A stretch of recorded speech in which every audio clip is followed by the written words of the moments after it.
West 2016 fans, Thursday, March 10th, here at the finish line. Appropriately, before this race came to a conclusion, I knew that I had to speak to the originator, Todd Kent, and I have him here with me this evening. Good evening, Todd. How are Good you? evening, Sean. Good. Welcome. Tell me how this all started out. How did you get this concept in your head? Well, back in,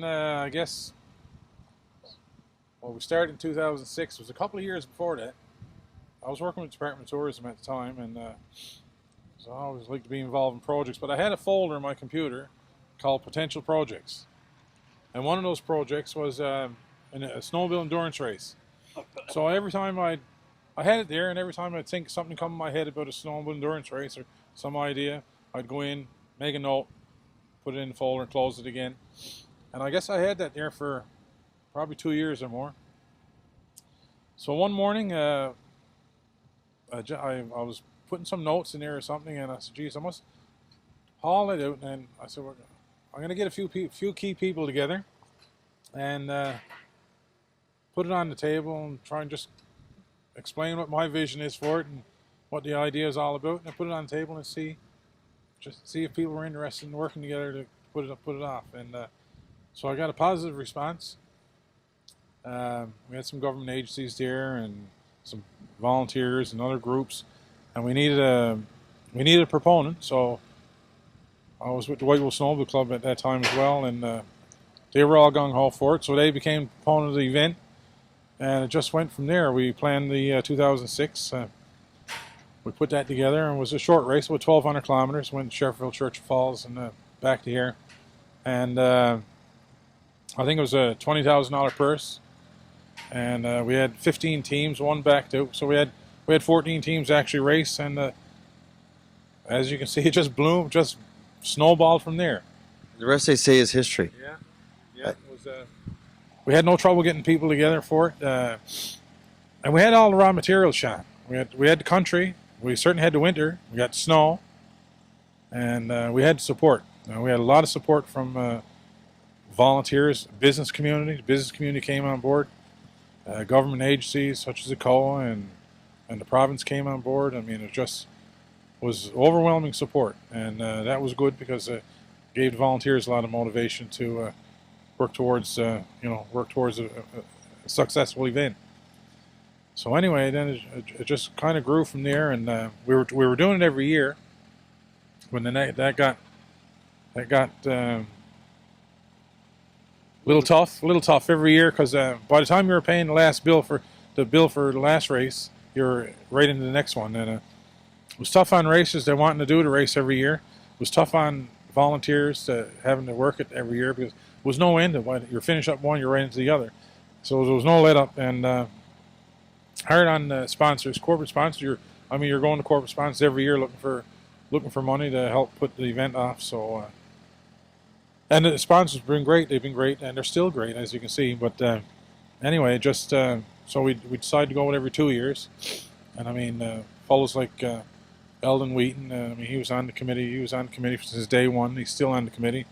So boys are doing a good job. We got Glenn Emberley there now. Glenn is the chair for this year, and as you can see, that he's done a tremendous job with the help of Viva Group, and so they got a lot of skill. It's a lot of skill putting this off. It's not, and there's a lot of work to it. It don't just happen. There's thousands of details, and a lot of those details may not seem important standing here, but if you forgot something then for a checkpoint or something like that, all of a sudden it's a major deal to a team or maybe one of your volunteers that are looking after a checkpoint. So it was, we used to fly a lot of fuel around and supplies. We used an aircraft, a lot of logistical pieces, but still, it just kept growing and still growing. I mean, as you can see, we were up. The highest we had before this one was 35 teams, and I think they're up to 37 this year. So 37 this year, yeah. But it's always been, and about half are out. But it's always been like that's normal. Ever since we started, it's always hovered around half. It's finishing. a tough race, isn't it? There's no picnic. It is a tough race. There's no picnic. It's not only snowmobile endurance, it's endurance of the body and endurance of the mind. For sure. We've had some teams. One year when we came down from Kuujjuaq who were hallucinating, thinking they were passing alongside skyscrapers and Yeah. going under underpasses and It's crazy. stuff like that. So 29 was our 14 was a tough year. We had only had 29 teams, but gee, it was cold. It was a bad cold, one. and the cold took. We had 29 teams, only 8 finished. Yeah. It was cold. I mean, we had some fellows freeze their fingers black as your boot. So Yes. it And was- Kane's Quest claims are victims. It's not an easy. there's no trip. There's no picnic. People needn't think that they're coming here for a cakewalk. No. But you know what? That's what these guys sign. That's what they sign up for. And the ladies, because we had a lady, Karina Paul, finished here. Karina Yes. Paul, Yeah. first lady to do it, and but they sign up for the hard stuff. I mean, it's not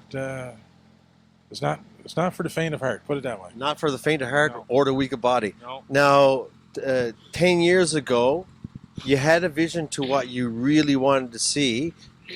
How's it going so far with that vision? Is this close to where you saw it being, or do we still have room to go? I think it's going exactly where we thought it was going to go, and where we hoped it would go. I mean, what a way to showcase Labrador. I was just going to say. I mean, what a medium to showcase Labrador. So, and that's what it's doing. I mean, these people who have been in Kane's Quest these past 10 years, they've seen more of the Yonge Peninsula than people who have lived up in this country all their lives have seen. Absolutely. They go in a place where nobody goes. So, and not only do it showcase Labrador in the country, showcase the people. I mean, It does. you ask a lot of these races what they remember most, and it'll probably be the people. You know, they remember the scenery and they remember the excitement. But it's the people. At the end of the day, and the friendships that are made.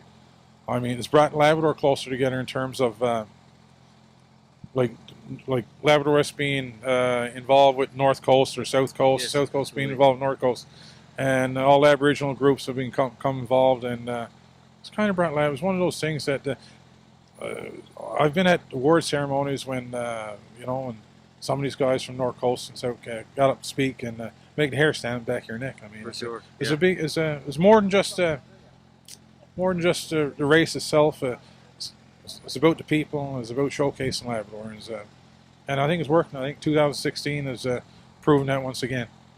It definitely has. And when you see the posts coming from the communities, like you say, if somebody's coming through, everybody's out there waiting. Everybody's out. It's amazing to see the people come out in these small communities, and it doesn't matter what time it is, 1 o'clock in the afternoon or 4 o'clock in the morning. They're out, and they're out supporting the racers, not only their home teams, but they're out supporting all the teams that come through here. So, the people have perhaps been the biggest piece of all this, and I think that's what a lot of racers take home back to Alberta or wherever they're coming from, Finland this year. So, I think that's what they'll take home. And you know what people will. The dollars that it costs them, I mean, you can't get this experience anywhere else. So, and like you were saying earlier, there's a bucket list item now that snowmobiles from all over the world have gone on there. So, and so we'll see more as time goes on, I believe. And what a compliment to you as your race baby, that this is on the true snowmobiler, the true backcountry adventurer's bucket list. Yeah. How about that? Yeah, it makes me proud. Definitely. I mean, it makes me proud. I was at it for a long time. I got to say I enjoyed it. But, I had to take a break from it this year. For sure. Just one of those things, and I'm one of those fellows that got to be all in or all out. And, Exactly. And as a fan of Kane's Quest, the race, what it does for Labrador, being a boy from Labrador who loves to show people our wonderful land, for that I thank you very much. Yeah. And I'm sure all the fans thank you. Yeah, no, it's you know what? As they say, it's been my pleasure.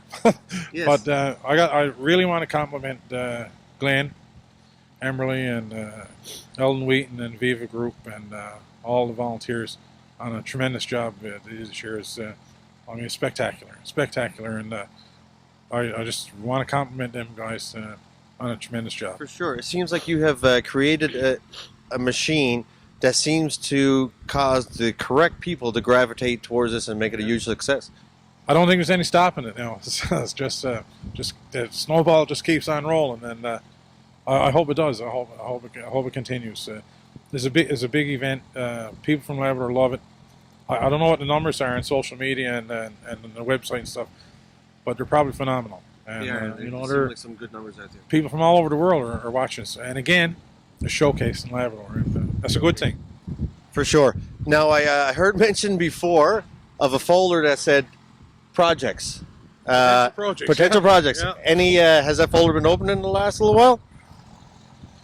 You know, I had before I finished. There was some chit chat about a race, kind of a National Geographic scale type thing, and which this one's already become. But yeah, we'll see what comes up. I guess there was other things in there too, but not necessarily to do with snowmobiling. But